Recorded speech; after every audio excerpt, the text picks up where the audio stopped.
Section 9.4, Ellipse Part II.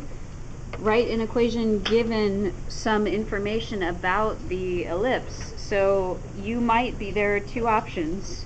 You might be given, so for example, if I tell you that one of the vertices is at 7, 0, and I tell you that one of the co-vertices, co-vertex, is at 0, 2. If I just give you that amount of information, you should be able to come up with the equation.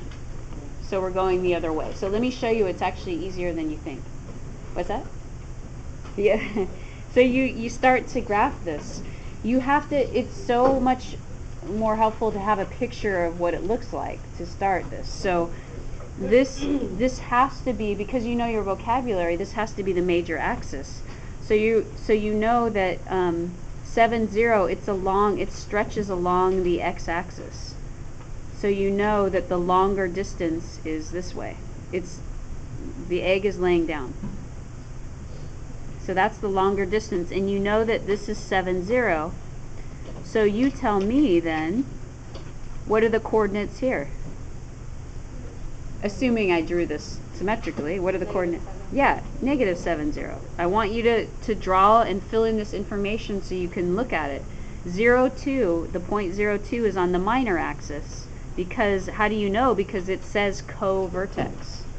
So what are the coordinates here? Very good, 0, negative 2.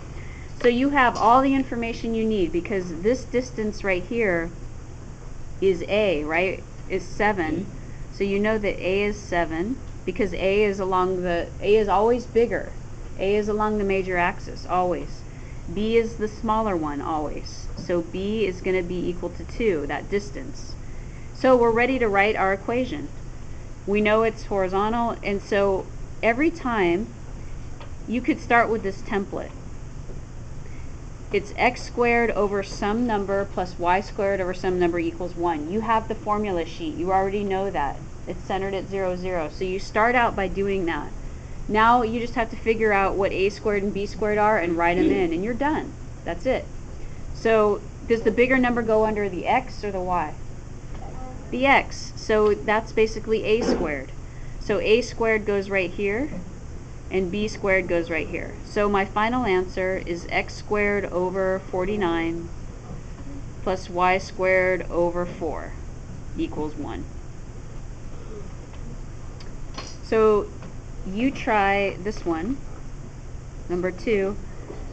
Given the vertex is at 0, 6,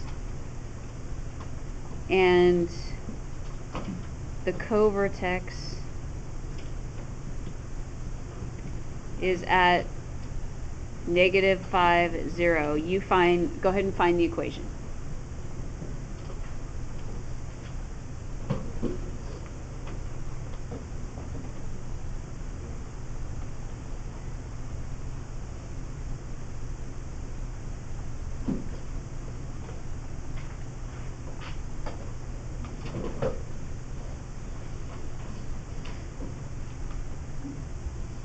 And what you should get is, in the end, x squared over 25 plus y squared over 36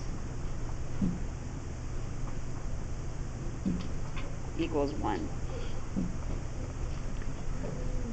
And so leave some space for that. We'll come back to it. So number 3, this is the other kind of information you could be given. If the vertex is at 0, 8, and one of the foci is at 0, negative 3, and then I want you to find the equation. This is the last type of way a problem could be phrased for ellipse.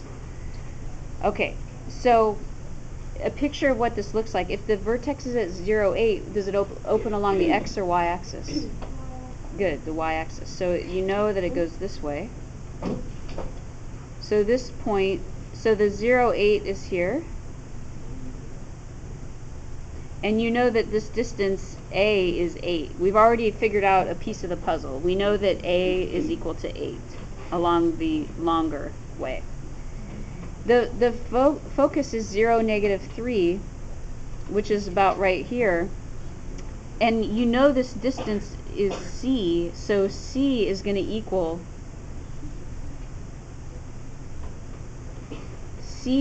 to equal, in our equation, is going to equal 3. So whatever distance this tells you that the focus point is from 0, 0, that will be c. And now we need to know b, and we can write the equation. So you do c squared equals a squared minus b squared. So you have 3 squared equals 8 squared minus b squared. And just solve that. 9 equals 64 minus b squared.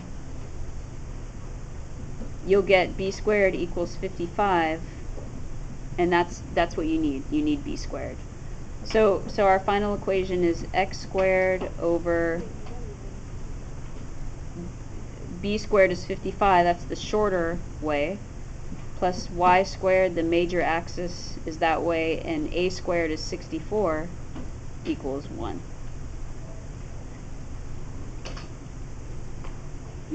So then I'm going to have you try this one.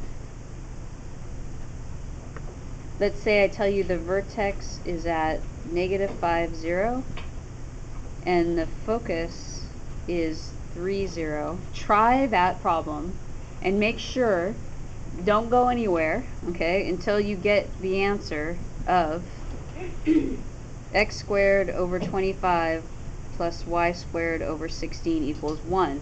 Make sure you can get that yourself, and then you'll know you'll be able to do the rest of the assignment correctly.